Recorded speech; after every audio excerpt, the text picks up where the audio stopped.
পারতেছে, তার মানে কি এইটা সরকার ছাড় দিতেছে। ছাড় না দিলে আলটিমেটলি যদি কখনো আন্দোলনের পর্যায়ে চলে আসে তারা, তখন কিন্তু তারা এদের বিরুদ্ধে আন্দোলন করবে। কি নিয়ে আন্দোলন করবে?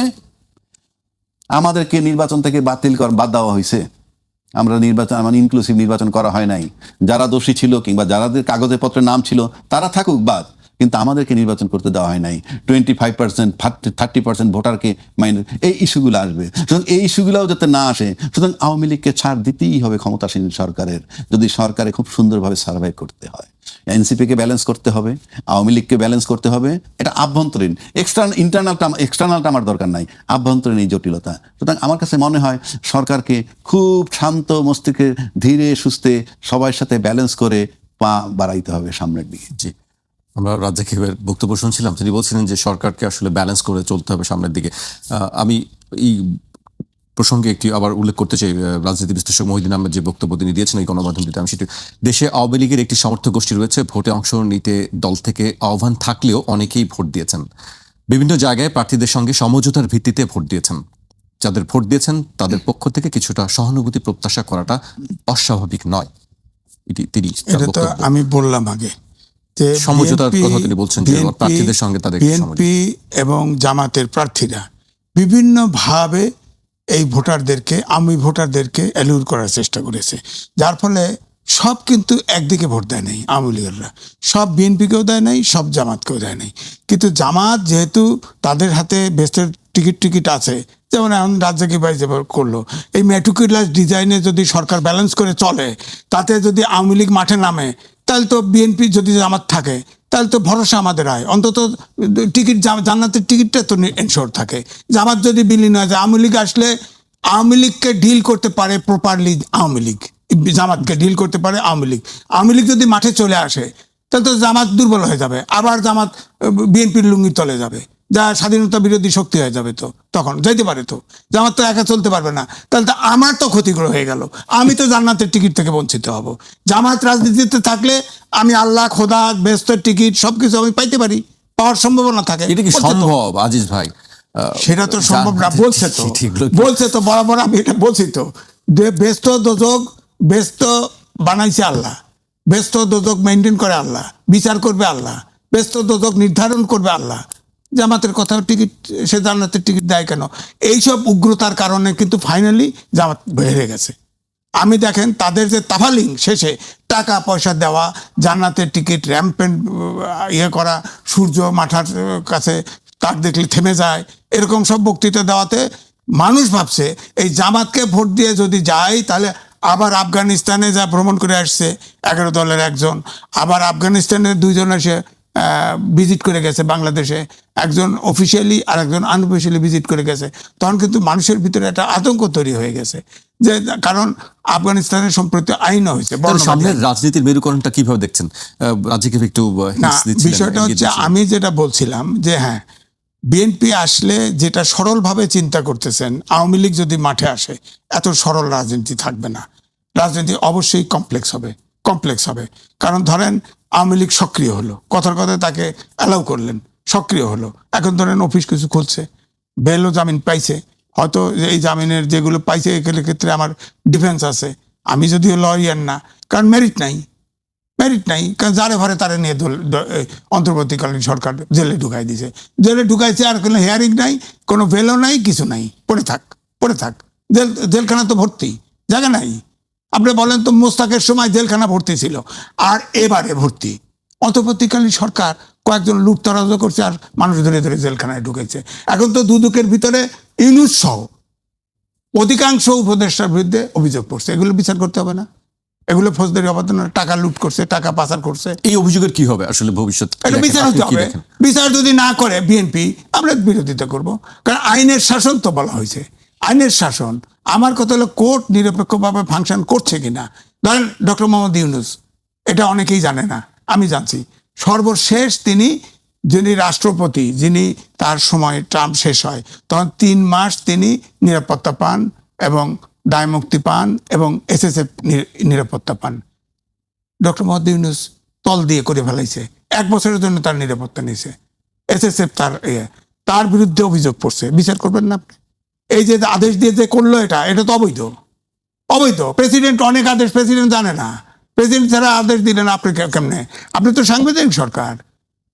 106 অনুচ্ছেদ অনুযায়ী রেফারেন্স নিয়ে 148 অনুচ্ছেদ অনুযায়ী ওত নিয়েছেন সংবিধান সম্মত রাখার জন্য। সংবিধানের বাইরে যাওয়ার আপনার এই সরকারের, অন্তর্বর্তীকালীন সরকারের কোনো ম্যান্ডেটই ছিল না, কোনো স্কোপই ছিল না। অথচ আদেশ ফাদেশ বহুত কিছু দিছে, রাষ্ট্রপতি জানে না।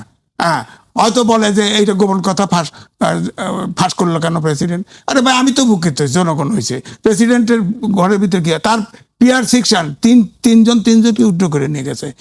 18 বছরে একদিনের জন্যে আপনার ডক্টর মোহাম্মদ ইউনূস প্রেসিডেন্টের সাথে দেখা করেনি। এটা সাংবিধানিক বাধ্যবাধকতা। চুক্তি করছে, গোপন চুক্তি, সেটা ইনফর্ম করবে না প্রেসিডেন্টকে? প্রেসিডেন্টের সাথে দেখা করবে না? করে নাই তো। সুতরাং এগুলোর তো বিচার হতে হবে। এগুলোর বিচার না হলেও একই প্রশ্ন উঠবে।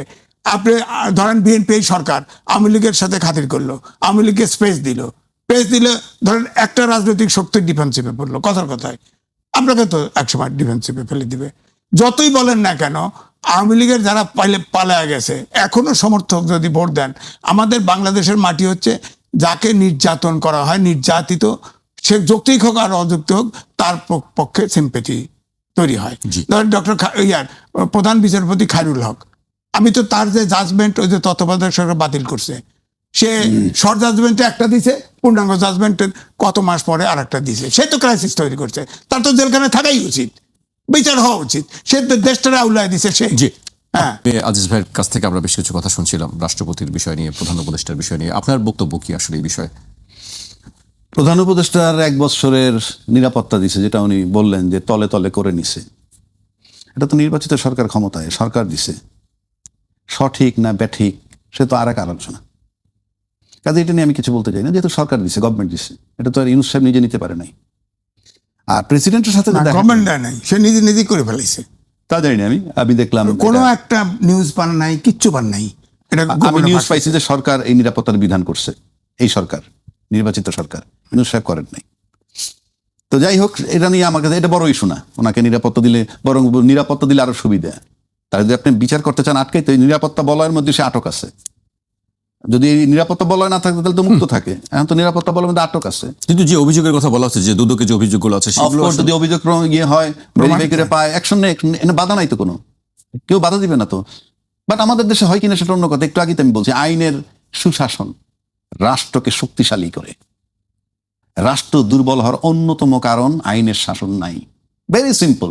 যে যত কথা বলেন, বাংলাদেশে আইনের শাসনটা আপনি কোথায় দেখছেন? আইনের শাসন আছে, এক্সওয়াইজের দুই পক্ষ লড়াই করতেছে। আপনি একই বাংলাদেশে কারো মৃত্যুদণ্ড হয়, আরেকজনের হয় নাই বিধায় আবার রিভিউ করে তার খালাস হয়ে যায়। সেম ফুটিংয়েই ছিল আসামি। কথার কথা বলছি, ওই নজিরটাই নাও, তাকে মৃত্যুদণ্ড দিতে পারতো। কিংবা এর খালাস যদি এখন দেয়, তাহলে পিছনে যে ইনজাস্টিস আছে সেটাও প্রমাণিত হয়। এগুলো নিয়ে বিতর্ক করে লাভ নাই। এখন আসলে রাষ্ট্রপতির সাথে দেখা করে নাই। রাষ্ট্রপতি বৈশা এতদিন কি করছেন? উনি 1.5 বছর বৈশা ছিলেন। ওনার কিন্তু সাংঘাতিক সিকিউরিটি ছিল। 1 আর্মি, 2 বিএনপি, সবচেয়ে বড় দল। রাজনৈতিক শেল্টার কিন্তু একটা মারাত্মক ব্যাপার। আজকে ইউনূস সাহেব টিকতে পারেন নাই, ফাইনালি কিন্তু রাজনৈতিক শেল্টারের অভাবে। কথার কথা বলছি, আমি বলি না উনি টিকতো 10 বছর থাকুক, নো। উনি নির্বাচন দিয়ে যাবেন, ডেন তারিখ খন উনি দিচ্ছেন। কিন্তু যদি রাজনৈতিক শক্তি তাকে টিকায় রাখতো খুব ভালোভাবে, বিএনপির মতো দল যদি তাকে সাপোর্ট করতো, তাহলে ওই 1.5 বছর সে খুব কমফোর্টেবলি অনেক বিচার আচার করতে পারতো, যেটা অনেক কিছু আমরা দেখছি করতে পারতো। 1, 2 হচ্ছে, আপনি আসেন ইউনূস সরকার আসার পর আপনি দেখছেন কি পরিমাণ দাবি দেওয়া নিয়ে আসছিল নানান জনে। এখন তো ইলেক্টেড গভর্নমেন্ট, কোনো দাবি দেওয়া নিয়ে আসতেছে?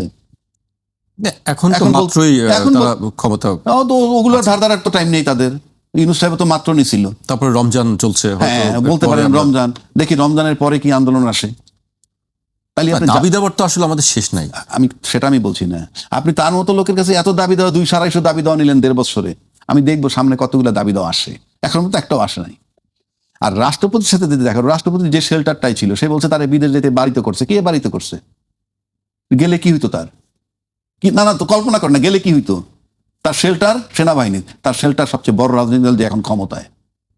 কাজে এগুলো অবান্তর কথা। আর রিপোর্ট করে নাই প্রধান, এই যে সে তো অন্তর্বর্তীকালীন সরকার, সে কি সংবিধান মোতাবেক প্রধানমন্ত্রী ছিল?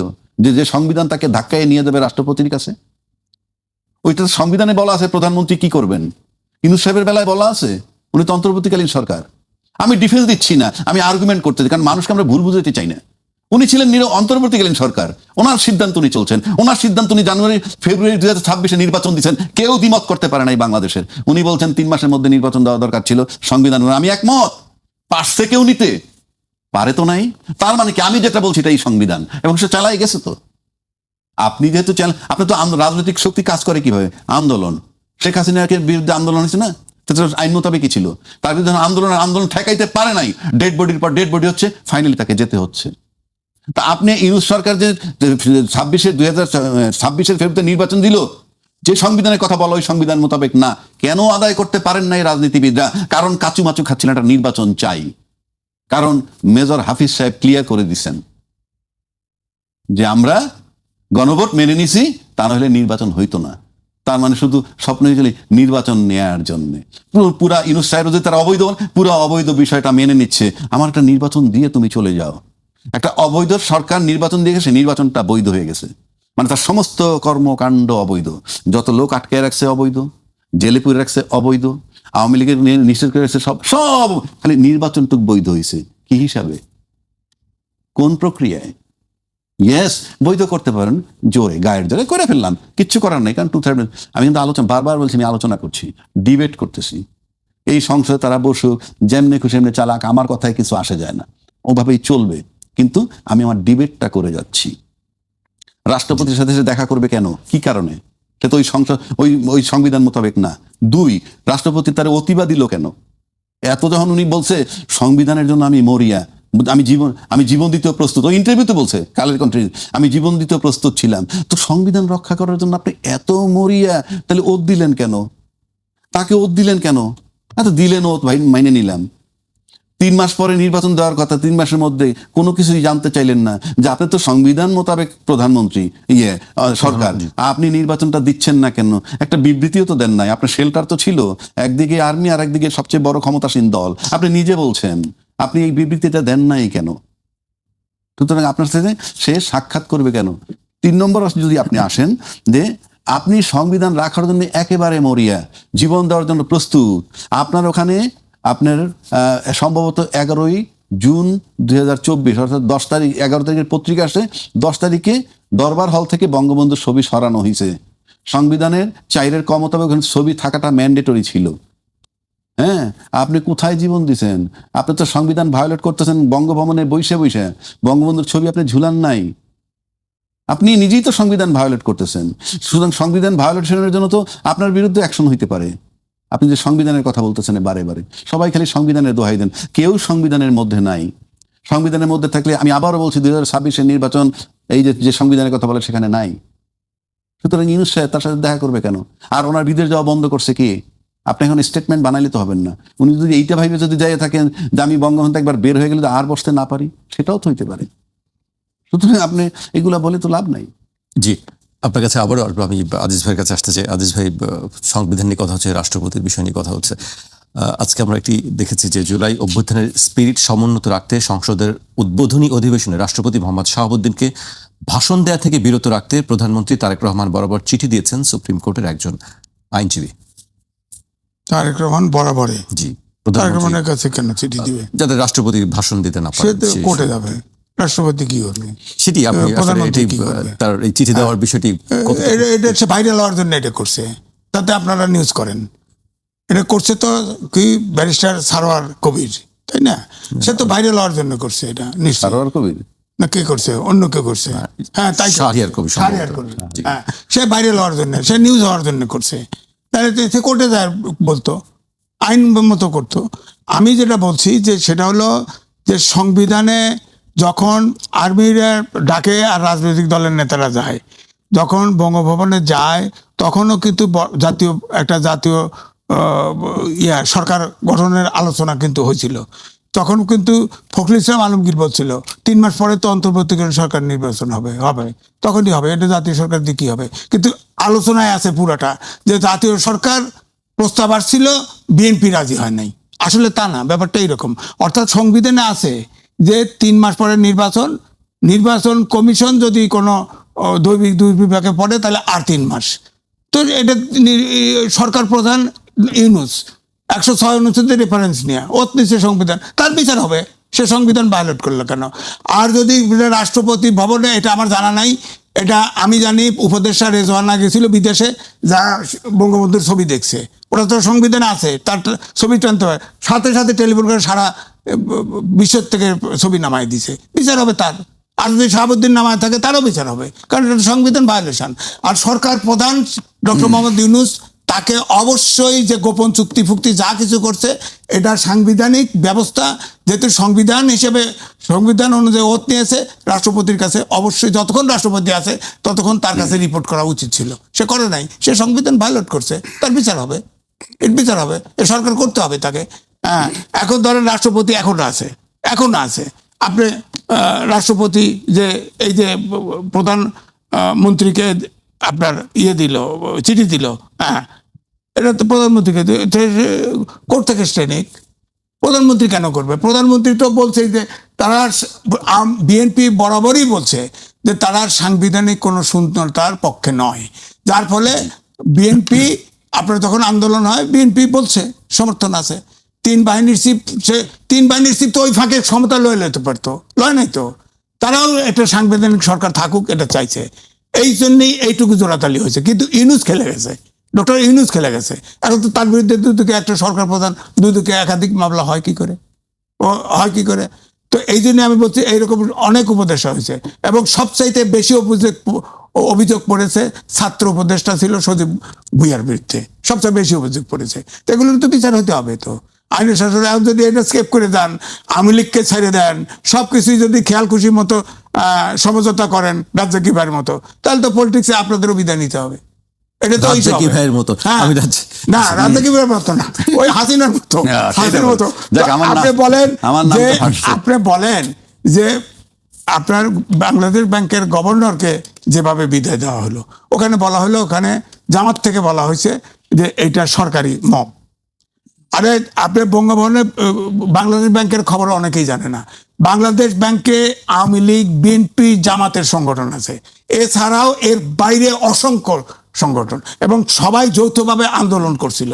আন্দোলনের এক পর্যায়ে বাংলাদেশ গভর্নরের রিজিগনেশন পর্যন্ত চাইছে। কিন্তু বিষয়টা হচ্ছে এটা তো নির্বাচিত সরকার, গণতান্ত্রিক সরকার। এখন সময় যতই হোক, আপনি হুট করে গভর্নমেন্টকে আরেকটা বাদ দিয়ে আর একটা গভর্নর ব্যবসায়ীকে ঢুকাই দিলেন কেন? আপনি বাংলাদেশ গভর্নরকে যদি আপনি সরকারে আছেন, তাকে নাও রাখতে পারেন, তাকে বলতেন যে আমাদের নিজস্ব পলিসি আছে, অর্থনৈতিক পলিসি আছে, আমরা গভর্নর বদলাতে চাই, আপনি একটু যদি দয়া করে, বুঝে গেল, সে রিজাইন করে চলে যেত। তাকে তো এইভাবে বিদায় করা উচিত হয় না। সবাই এগুলো তো সরকারকে হিসাব করতে হবে, তাই না? তারপরে ধরেন 21 পদক দেওয়া, একজনের সব কিছু ট্রেনিং ফ্রেনিং সব হয়ে গেল, পরে দিলেন না, সে একজন মাইনরিটি, কেন করলেন? একটা গণতান্ত্রিক সরকার কার পরামর্শ নিয়ে কাজ করে? এগুলো ছোট ছোট ভুলগুলো তো একসময় বড় কাল হয়ে যেতে পারে। সুতরাং এগুলো হিসাব করে সরকার, ধর 17 বছর তো লন্ডনে থেকে আছে, আমি তাকে বলি বিলেতি বাংলাদেশি, কারণ সেই কালচারে বড়। উনি ভুল করবেন কেন? উনি প্রধানমন্ত্রী, ওনার উপদেষ্টা পরিষদ থাকবে, আছে না? অনেকগুলো বানাইছে না, পাকনা রাজনীতিবিদরা বানাইছে না? এই ভুলগুলো কেন হলো? এগুলো ভুল আমি বলবো। এগুলো গণতান্ত্রিক সরকার, আমি বলবো বাংলাদেশ ব্যাংকের গভর্নর, হিউম্যান রাইটস কমিশনের চেয়ারম্যান, তথ্য কমিশনের প্রধান তথ্য কর্মকর্তা, প্রধান বিচারপতি, এগুলোকে নামাই দিবেন কি ফুস করে, মব সন্ত্রাস করে বের করে দিবেন? বা ইচ্ছে করলেন ফট করে আরেকজন প্রধান বিচারপতি নিয়োগ দিয়ে দিবেন? এটা হয় না তো। সুতরাং আপনাকে অবশ্যই হিসাব করে কাজ করতে হবে, অবশ্যই হিসাব করে পথ চলতে হবে। বক্তব্য আমরা শুনছিলাম, আমি রাজ্জাকি ভাইয়ের কাছে আসতেছি। আসলে রাষ্ট্রপতি মানে ভাষণ না দিলে সেক্ষেত্রে আসলে ভাষণটা কে দিবে? ওই শুনেন, আমি একটা কথা বলি, আপনার নির্বাচন হয়েছে বিধানের বাইরে, যেটা আমি একটু আগে বললাম, সংবিধান পারমিট করে না। আজিজ ভাই একমত, 3 মাসের মধ্যে বা 6 মাসের মধ্যে নির্বাচন হয় নাই, এটা হচ্ছে বিধানের বাইরে। আমরা সবাই মেনে নিলে সেটা বিধান হয়ে যায়। তারপরে আসেন, সেই নির্বাচনে সরকারও হয়েছে, যেই নির্বাচনটা বিধানের বাইরে হয়েছে সেই নির্বাচনটা সরকার হয়েছে, সেই সরকার কিন্তু এখন বর্তমান কার্যক্রম চালাচ্ছে। কাজেই সরকার এবং বিরোধী দল মিলে যদি এখন চিন্তা করে, যেহেতু সব বিধানের বাইরে হচ্ছে, তাহলে সরকার বিরোধী দল মিলে যদি চিন্তা করে যে আমরা অধিবেশন ডাকবো, আমরা একজন স্পিকার এখনই মনোনয়ন দিয়ে দিলাম, স্পিকারই কিন্তু প্রেসিডেন্টের অনুপস্থিতিতে নাই, সেটা বলছি না, আমরা যদি তাকে এড়ায়ে যেতে চাই তাহলে আমরা স্পিকার নিয়োগ দিয়ে দিতে পারি, স্পিকারই ভারপ্রাপ্ত রাষ্ট্রপতি হইতে পারে। এখন আপনি বলতে পারেন যে এটা একটা স্পিরিট বলতে পারেন। এই যে আপনি শাহরিয়ার কবিরের কথা বললেন, সে যে চিঠিটা লিখছে, এটা আমি ব্যক্তিগতভাবে কিছুটা সমর্থন করি। কেন? আপনার তো জুলাইটা ধারণ করতে হবে। অলরেডি সরকারও জুলাইয়ের পক্ষে আসে বলে বলতেছে, অ্যাটলিস্ট মুখে বলতেছে এই মুহূর্ত পর্যন্ত যা দেখি আমরা। যদি তাই হয় তাহলে আমরা তো কেউ আপত্তি করব না, বরং রাষ্ট্রপতিকে দিয়ে যদি আপনি অধিবেশন রাখেন তাহলে আমাদের ভিতরে একটু খারাপ লাগবে যে সে তো ওই সরকারের একটা অংশ, তার দোসর রয়ে গেছে। আর যদি এইভাবে করেন, এইভাবে কইরাও কিন্তু আপনারা যা করতে চান তা করতে পারবেন। কিন্তু প্রাথমিক একটা স্যাটিসফ্যাকশন তো দিলেন যে হ্যাঁ ঠিক আছে, যে সরকারকে তাড়াইছি তার রাষ্ট্রপতি দিয়ে আমরা অধিবেশনটা ডাকিনি। সেভাবেও যদি যান আপনি ডাকতে পারেন এবং রাষ্ট্রপতিকে আপনি এড়াইতে পারেন। নিয়মের কথা বলবেন না। নিয়ম মোতাবেক সংসদ নির্বাচন হয় নাই, সংবিধান মোতাবেক নির্বাচন হয় নাই। সংবিধান হয়েছে ইউনূস সাহেব যেভাবে বলছে, কাজে অত নিয়মের দোহাই আপনারা দিয়েন না। নিয়মের ভিতরে তো আপনার নাই, যেহেতু নিয়মের ভিতরে নাই, কাজে পুরা দেশের লোকটা মানুষকে কিছু খুশি রাখেন অন্তত, যে আপনারা স্পিকার একজন নিয়োগ দিয়ে তাকেই দায়িত্ব দেন সভাপতিত্ব করার। তুমি অধিবেশন ডাইকে মানে তুমি ভারপ্রাপ্ত রাষ্ট্রপতি হিসেবে ভাষণ দাও, অধিবেশনটা ওপেন করো, করা যায়। এখন বলবেন আইনের বাইরে করবো, আপনি টোটালটাই তো আইনের বাইরে আছেন। ওখানে আইন খোঁজেন কেন? ওখানে আইন খোঁজা মানে কি তারা আরো স্বীকৃতি দেওয়া যে উই আর উইথ ইউ, যে আপনাদের সাথে আমরা আছি? এতটা প্রয়োজন নাই for the greater interest of the nation. আমি মনে করি দলমত নির্বিশেষে সবার স্যাটিসফ্যাকশন দরকার আছে। আপনার বিগিনিং নিয়ে কিন্তু বহু কথা হয়েছে। এই বিগিনিং এ সরকারিভাবে চাঁদাবাজি বৈধতার কথা আসছে, এই বিগিনিং এ বাংলাদেশ ব্যাংকের গভর্নরের মবের কথা আসছে, এই বিগিনিং অনেক কিছু চলে আসছে অলরেডি। সুতরাং আপনি এগুলো দূর করতে হলে, আর যদি মনে করেন শান্তিপূর্ণভাবে সবাই মিলে আমরা থাকতে চাই, তাইলে পরে কিছু জিনিস অ্যাভয়েড করেন। কিচ্ছু আসা যায় না। এই রাষ্ট্রপতি নিজেই, এখন আপনারা জানেন যে রাষ্ট্রপতি অকেজো, প্রয়োজনও নাই এবং আলটিমেটলি তাকে রাখবেন না। সুতরাং এইটুক দিয়ে মানে মানুষের মনে বেদনা দেওয়ার কি প্রয়োজন? আমি মনে করি সব বেআইনি ভাবে হচ্ছে, কাজেই এটা করা যায়, ওনাকে বাদ দিয়ে করা যায়। জি।